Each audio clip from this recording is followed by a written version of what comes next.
My sister posted photos of her standing in front of a house with the caption, "My dream house." But no matter how I looked at it, it was my house. So I tagged her in a photo of a 30-day eviction notice. My sister announced she'd finally bought her dream home with a photo tour of my house. Front porch kitchen island, the little cracked tile by the pantry. I kept meaning to replace all of it. Posted like a victory lap. Her friends filled the comments with hearts and "so proud of you." I typed, "Congrats," and hit send before my coffee cooled. She had no idea the deed was still in my name. 2 days later, I was in a Monday stand-up call when my phone started vibrating so hard it walked across my desk. Her name flashed 3 times, then my mom's, then my sister again. I muted my mic and answered on the 4th call. "Jason." My sister said, breathless, "You need to fix something right now." "What happened?" I asked, still staring at my project timeline like it could keep me calm by force. "I went to refinance," she said. "Rates dropped. I'm trying to be responsible. And the bank," her voice jumped an octave. "The bank said, I'm not the owner. They said, ma'am, you're not on the deed." There was a pause where I could hear her swallowing panic. "I don't understand," she whispered like the words were too heavy to say out loud. "I live here. It's my house." I looked at the little sticky note on my monitor that said, "Stay factual." I'd written it for meetings with difficult clients. I didn't realize I'd need it for my own family. "It's not your house," I said quietly. "It's mine." "No," she snapped. "No, that's not funny. You said I said you could live there," I replied. "I never said I transferred ownership." She started talking fast, like speed could change legal reality. "You can't do this to me. I already told everyone. I posted it. I have contractors scheduled.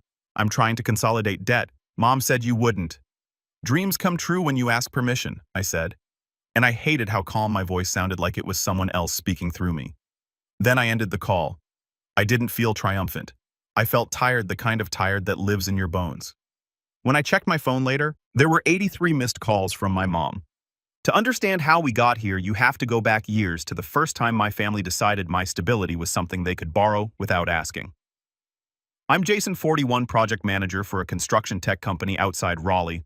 I'm not flashy, I've never been. I like clean spreadsheets, clean timelines, and payments that clear on time.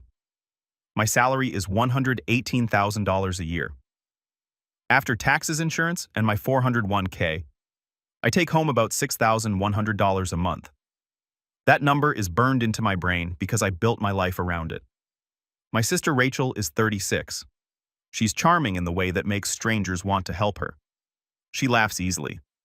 She cries easily too, especially when consequences show up. Growing up, Rachel was the creative one. I was the responsible one. That didn't sound like a problem when we were kids.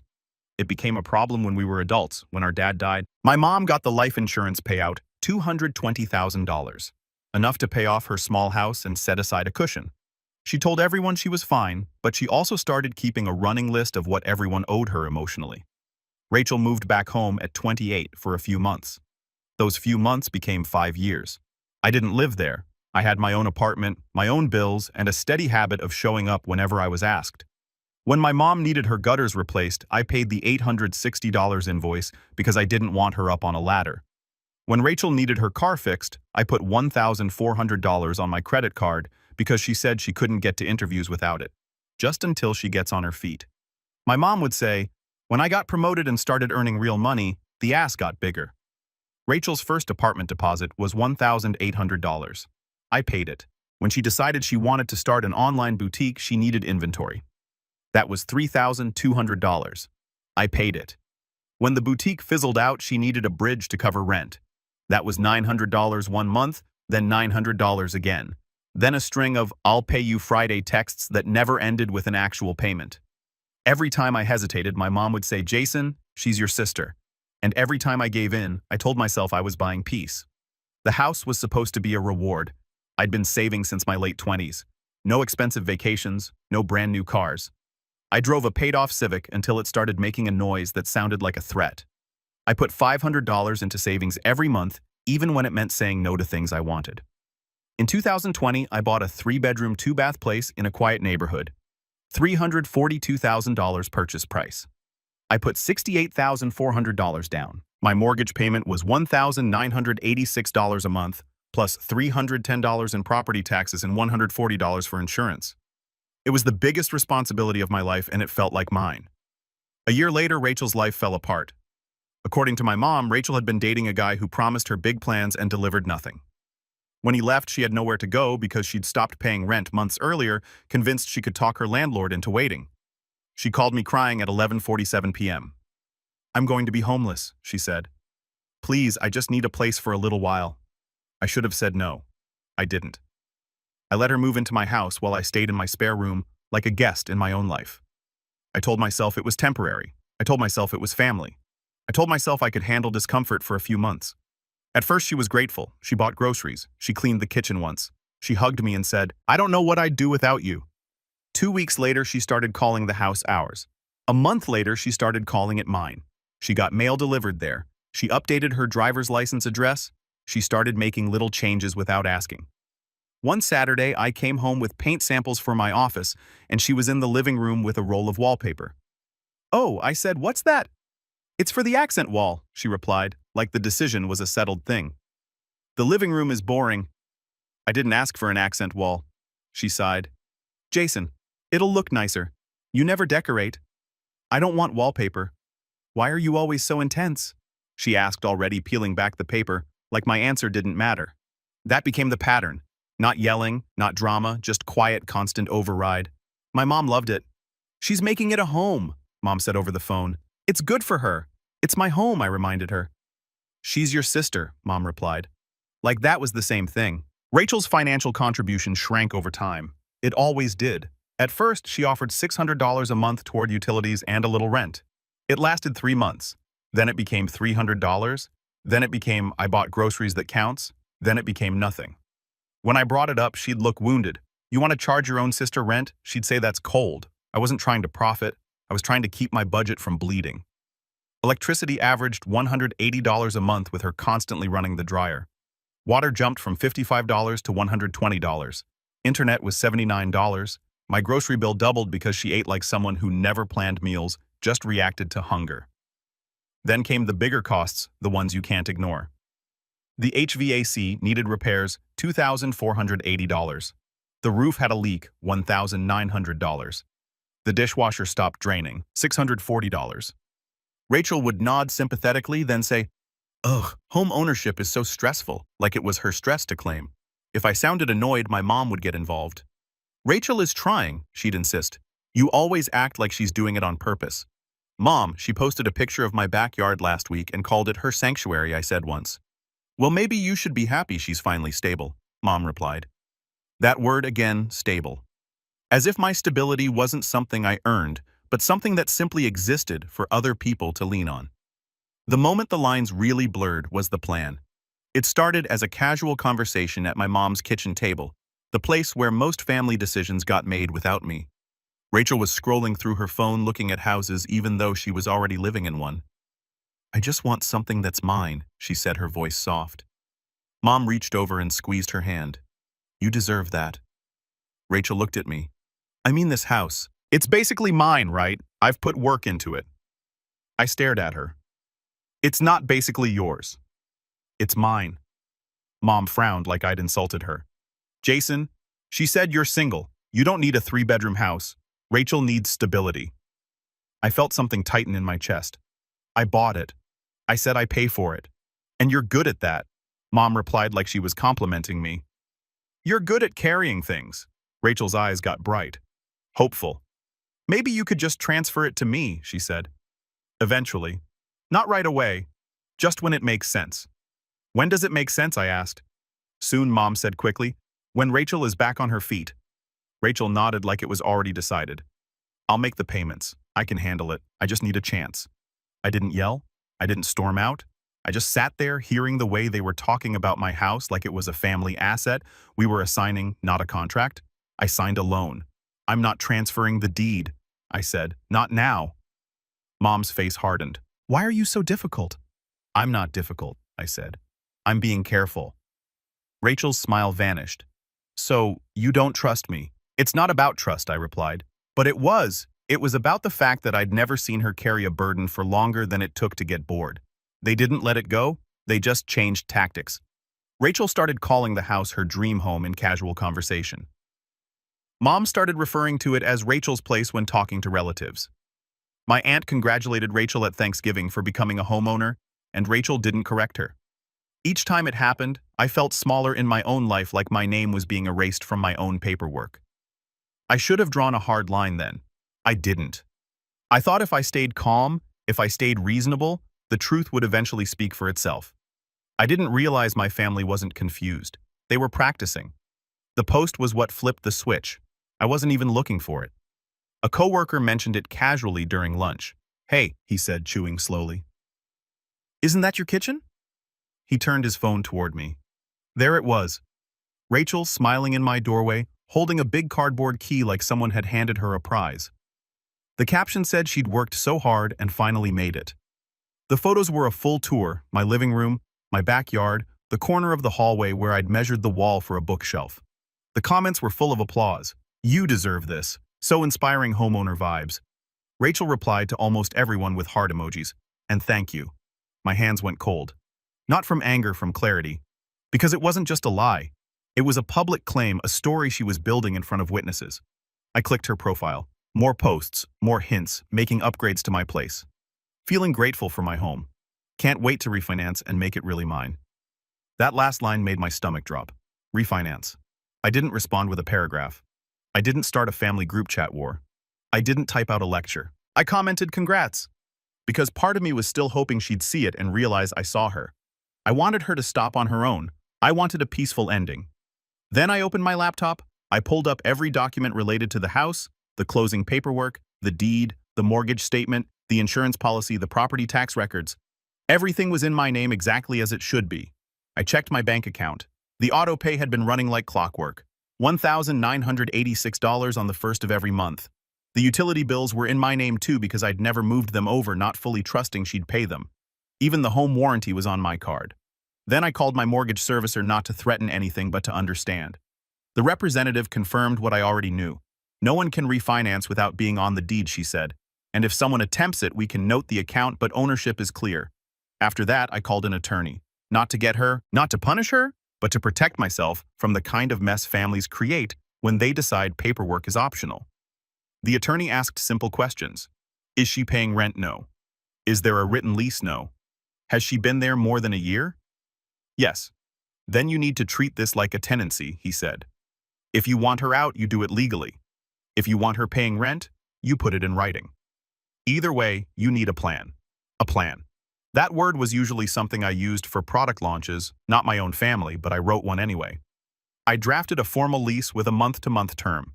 Fair rent for the area was $2,150, but I set it at $1,200 because I wasn't trying to squeeze her. I just wanted her to participate in reality. I built it like a project schedule. Start date, payment date, late fee, utility responsibilities, maintenance boundaries, no renovations without written approval. I also drafted a notice, not an eviction threat. A simple written notice that if she didn't sign the lease and start paying, she'd need to move out within 60 days. The hardest part wasn't the paperwork. It was the feeling in my chest when I printed it. Guilt rose fast, like my body was trained to protect my family from discomfort. Then another feeling showed up under it. Relief. Because for the first time in years, I wasn't reacting. I was choosing. I backed everything up. Screenshots of her posts, texts where she called it her house, messages from my mom referring to it as Rachel's place. I saved them in a folder labeled House, the same way I'd label a folder at work. Clean, clear, not emotional. That night, Rachel came home humming, swinging a bag of takeout like she'd had a good day. "Hey," she said brightly. "Did you see my post?" "Yes," I replied. She grinned. "It's blowing up. People are so supportive." I nodded slowly. "We need to talk." Her smile slipped. "About what?" I held my voice steady. "About the house. About what you're telling people. About what you're planning with the bank." She rolled her eyes like I was being dramatic. "Jason, relax," she said. "It's social media." "It's not just social media," I replied. "It's my name on the deed." She waved her hand. "We're family. It's basically mine." That old sentence delivered like a shrug. Something inside me clicked into place so quietly she didn't notice. I didn't argue. I didn't beg her to understand. I went back to my room, opened my laptop again, and scheduled a meeting. Not with a client, with my family. We met at my mom's house on a Saturday afternoon, the kind of day she liked because it felt normal. The table was set, coffee was poured, the TV was off, which meant she wanted control of the room. Rachel arrived first, confident, wearing a new sweater like she dressed for her own success. Mom hugged her tight. "My homeowner," she said loud enough for me to hear. Rachel smirked at me as I walked in. I sat down without comment and put a folder on the table. Mom's eyes narrowed immediately. "What is that, documents?" I said. Rachel laughed, light and dismissive. "Oh my God, Jason, are you seriously bringing paperwork to a family talk?" "Yes," I replied. "Because this isn't a vibe, it's a house." Mom frowned. "Why are you making this so formal?" I took a breath. "Because Rachel is telling people she owns my home. She's trying to refinance a house she doesn't own." Rachel's face flashed with irritation. "I wasn't trying to refinance behind your back. I was just exploring options.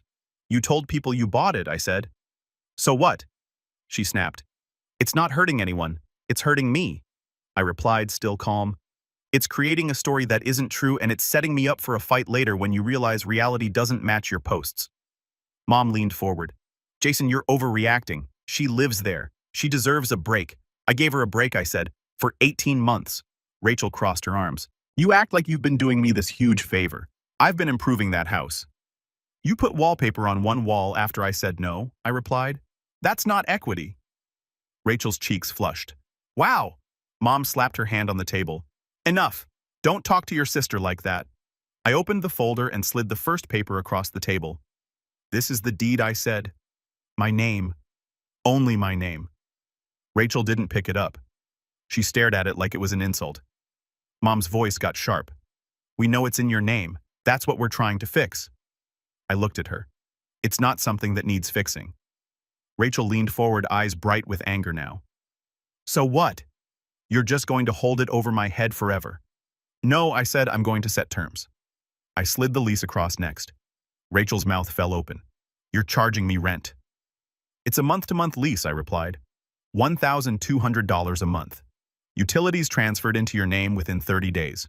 No renovations without approval." Mom looked like I dropped something dirty on her table. "This is cruel," she said. "It's normal," I replied. "Adults pay for housing."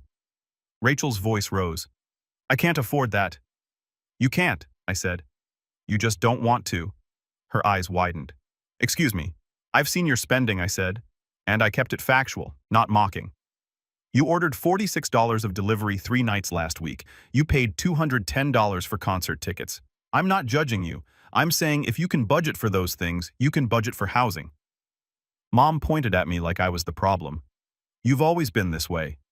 Cold. Controlling." I swallowed.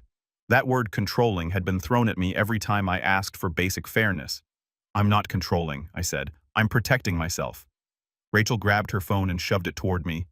"Look at all these people. They think I earned this. They're happy for me. Do you want to embarrass me?" I didn't even glance at the screen. "This isn't about embarrassment," I said. "It's about honesty and responsibility." She stared at me like she couldn't find the lever that usually moved me. Then she changed tactics, voice softening. "Jason," she said, "I thought you loved me. I thought you wanted me to be okay." "I do," I replied. "That's why I'm doing this now while we can still handle it calmly." Mom shook her head, eyes wet. "How can you do this to your own mother? Do you want me worrying about Rachel?" I kept my hands flat on the table. "You can worry if you want, but you can't solve it with my mortgage." Rachel's voice snapped back to angry. "So what happens if I don't sign?" I slid the notice across slow and steady. "Then you have 60 days to move out," I said. "Legally, peacefully. I'm not changing the locks. I'm not throwing your things outside. I'm giving you time." Rachel stared at the paper like it was a cliff edge. "You wouldn't," she whispered. "I will," I replied, "because I can't live like this anymore." That's when my mom's phone buzzed. She looked down and her face tightened. "It's your aunt," she said. "She saw Rachel's post and wants to know when she can come see the house." Rachel's eyes flicked to me, almost pleading now, like she wanted me to save her from the lie she'd built. I didn't rescue her. I didn't attack her either. I stood up and gathered the folder. "You can tell her whatever you want," I said. "But I'm done pretending." Rachel jumped up too. "You're ruining my life." I met her eyes. "No, I'm handing it back to you." Mom stood, voice shaking. "Jason, don't walk out. We're family." I paused at the doorway. I am family, I said. That's why I'm being honest. The lease is fair. The timeline is fair. The boundary is firm. Then I left, got in my car, and drove back to my house. My house. The calls came in waves after that. Rachel texted first angry paragraphs that swung between blame and pleading. My mom left voicemails that started with sighs and ended with guilt. I didn't respond immediately. I waited until my nervous system settled, then answered once clearly in writing. The lease stands 60 days stance. I'm willing to help you find an apartment. I'm not transferring the deed. That was it. A week later, Rachel showed up at the house with my mom. They didn't knock politely. They knocked like they owned the place. When I opened the door, Rachel held up her phone. Look, she said. People are asking questions now. They're saying I'm lying. I nodded. Then tell the truth. Mom's face tightened. Jason? She's suffering. I'm not trying to make her suffer, I said. I'm trying to stop the slow bleed that's been happening for years. Rachel's voice cracked. Where am I supposed to go? You're supposed to go where adults go when they need housing, I said gently. You look, you apply, you budget, you sign your own lease. Mom stepped forward. You could just make this easy. Just sign it over. Let her refinance. Let her handle it. I shook my head. No. Rachel stared past me into the living room like she was seeing the house differently now, not as a trophy, as a cost. She didn't sign the lease not because it was unfair, but because signing would mean admitting the truth. Instead, she spent the next month trying to pressure me into changing my mind. She told relatives I was holding her hostage. She told friends I was jealous. She told my mom I was punishing her. I didn't argue in group chats. I didn't defend myself on social media. I kept doing the boring, solid things. I paid my mortgage. I saved receipts.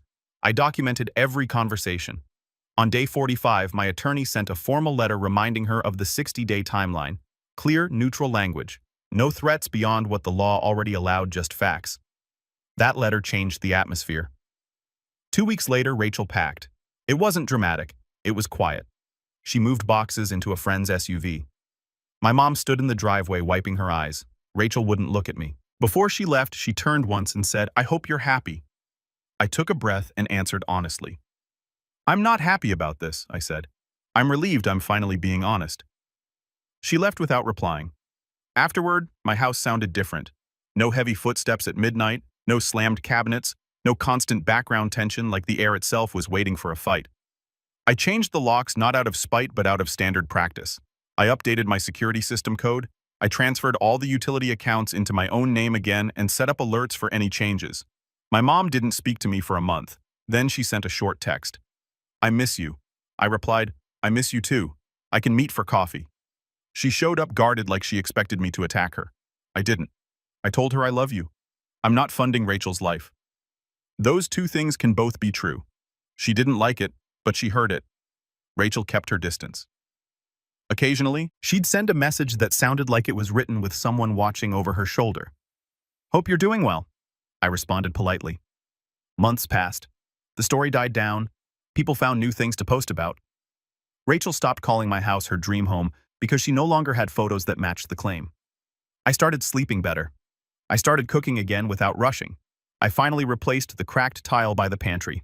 I painted my office the color I'd wanted before I started negotiating my own life. It wasn't a victory, it was a correction. And the correction taught me something simple. If you don't protect your name on the paperwork, someone else will use your stability as their story.